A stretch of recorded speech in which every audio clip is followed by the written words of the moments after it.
Pour moi, la danse, c'est un art de la scène super important. Non seulement c'est beau, mais c'est aussi un moyen de faire passer des émotions, de s'exprimer. La danse, c'est un langage universel. C'est du bonheur, de la joie. Cela me permet d'exprimer mon amour de la vie. La danse permet d'échapper à la réalité. La performance va de pair avec la musique, parce que la musique vous donne de l'énergie, que ce soit du hip-hop, de la dance, de l'électro, du rock. Comme on le sait, Doha a suscité récemment un grand intérêt au plan international, y compris pour un festival dédié à la danse, à la musique et à l'art appelé Festival in Motion. Le célèbre compositeur Nico Muhly s'est associé au chorégraphe de renommée mondiale Benjamin Millepied pour mettre sous le feu des projecteurs 10 lieux surprenants à travers le Qatar. Voici le musée national du Qatar comme vous ne l'avez jamais vu auparavant. L'ensemble de la cour a été investi par des danseurs lors d'une performance appelée Anthem. En gros, quand on regarde la structure de ce bâtiment, on dirait une série de gestes imbriqués. Il est impossible de tout voir en même temps et on doit sans cesse réorganiser toutes les informations que notre cerveau reçoit. Concernant la musique, j'ai trouvé passionnant de créer une certaine harmonie qui change constamment, un sens du rythme qui soit à la fois stable et imprévisible. De cette manière, la musique, la danse et le bâtiment dialoguent quasiment en permanence. Nico Muhly et Benjamin Millepied voulaient ainsi établir une forme de résonance avec chaque espace investi. Au départ, on pensait on va devoir trouver toute une série de salles de spectacle. Puis on s'est dit que ce serait étonnant de tirer parti de l'architecture qui est incroyable, pas seulement à Doha, mais dans tout le pays, mais aussi des choses modernes et anciennes qui cohabitent et du pouvoir que la danse et la musique ont de transformer un espace en temps réel.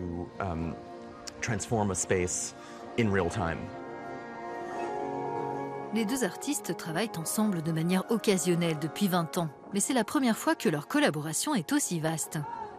10 lieux avec au moins 6 représentations par jour pendant 13 jours, dont cette performance sur l'eau. Sur chaque bateau, on joue une musique différente et 1 ou 2 danseurs se produisent à bord. Ainsi, on obtient une conversation à 8. Et comme là encore, on ne peut pas tout voir en même temps, donc quand on est au milieu des bateaux, on n'entend que la musique de ceux qui sont les plus proches. Cela oblige le spectateur à exécuter lui-même une danse qui lui est propre. Ces performances ont toutes été présentées dans des espaces emblématiques du Qatar, qu'il s'agisse de bateaux traditionnels ou du musée d'art islamique. Festival in Motion a offert une perspective inattendue sur les sites familiers de Doha.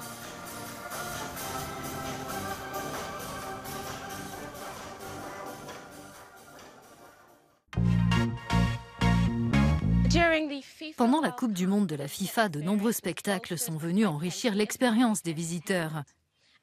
En dehors des terrains, les concerts et comédies musicales, par exemple, n'ont pas manqué pour les amateurs de spectacles vivants. Adel Halim revient sur quelques temps forts.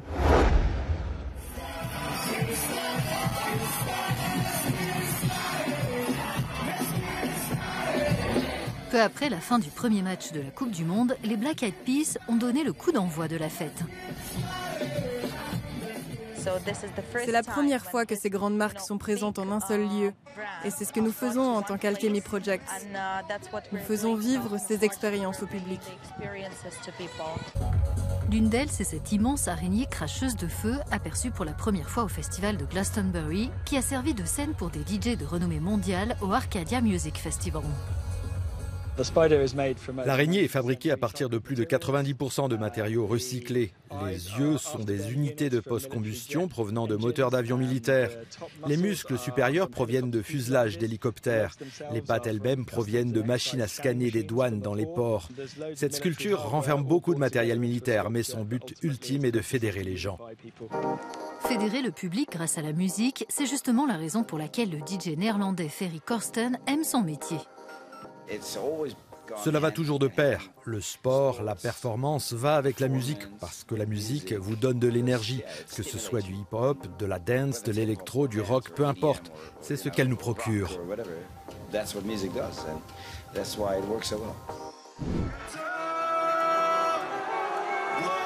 Le rappeur américano-marocain French Montana s'est produit sur la toute nouvelle île de Ketaifan. Il estime que ces deux grandes passions sont liées.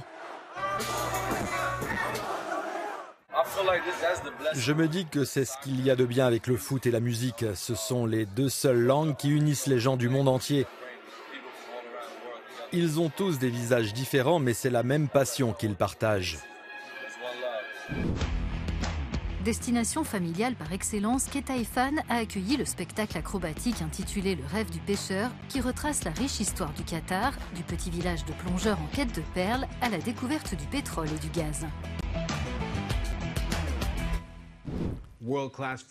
Les footballeurs ne sont pas les seuls à montrer leur jeu de jambes au Qatar. Les acteurs de l'adaptation théâtrale du film indien Le mariage des moussons datant de 2001 le font eux aussi.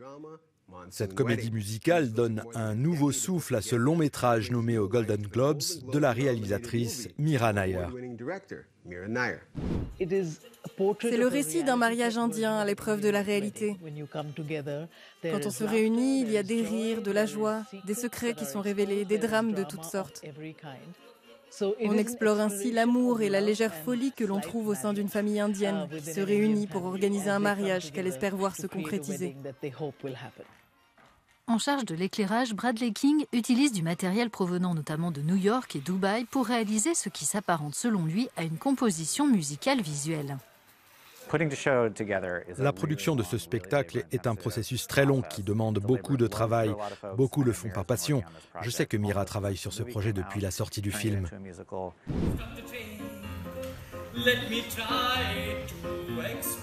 Namit Das se rappelle avoir vu le film dans un petit cinéma de Delhi. 2 décennies plus tard, il fait partie de la distribution de son adaptation scénique. Cette histoire raconte que les êtres humains ne changent pas parce que la structure de la famille essentiellement ne change pas, où que l'on soit dans le monde. C'est pour cela que partout où l'on se produit, les gens se sentiront concernés. Il y aura un lien émotionnel. Des comédies musicales au concert, le lien émotionnel est tout aussi important que le spectacle lui-même. Vous pouvez tout avoir ici. La nourriture, les boissons, les plus grands DJ, des expériences uniques et bien sûr des moments mémorables. L'expérience de la Coupe du Monde au Qatar et de ses à côté artistiques resteront certainement gravées dans la mémoire des visiteurs et des locaux. La danse a un pouvoir de transformation en termes de conditions physiques, de santé mentale et même de sociabilisation. Mais ici au Qatar, elle était traditionnellement tenue à l'écart. Fiorella Otero était déterminée à changer cela. En 2018, elle a créé Brava Studio où elle propose des cours de danse et d'arts aériens. Et les résultats sont là.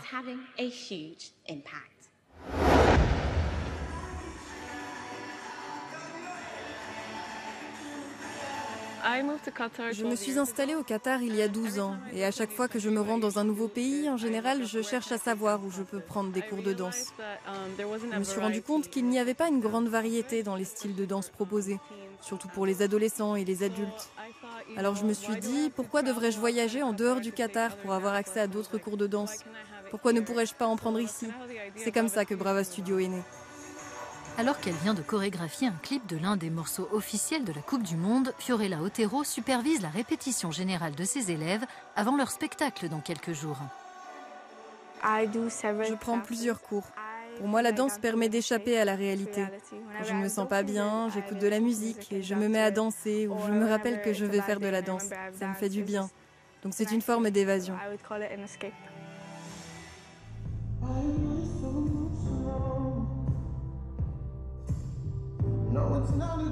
Pour Fiorella, il était important de s'attaquer aux idées fausses sur la danse et la religion. On a la chance d'avoir de nombreux élèves qataris qui aiment les arts du spectacle, la danse et les performances aériennes. Je suis originaire du Qatar et ce qui explique que j'ai rejoint Brava Studio, c'est que j'ai toujours été intéressée par la danse.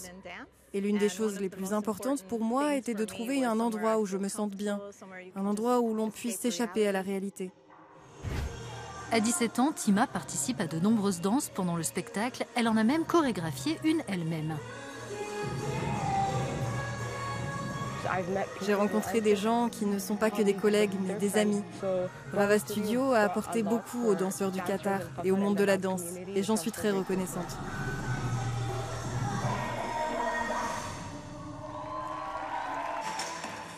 les professeurs de l'établissement ont suivi une formation reconnue.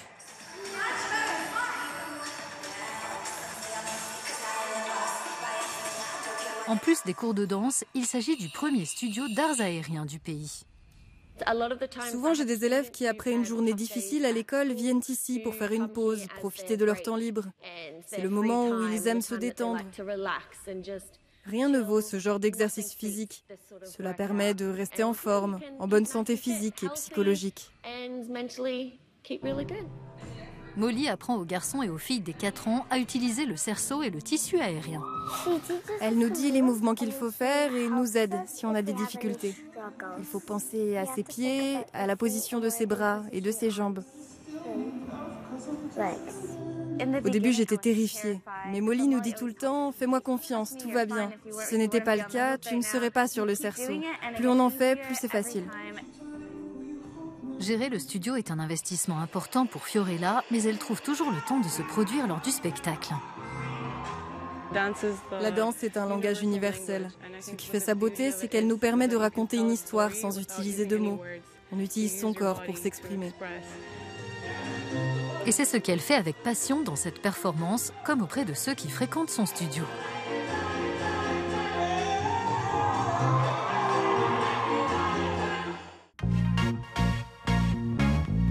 De quoi nous inciter à bouger un peu plus.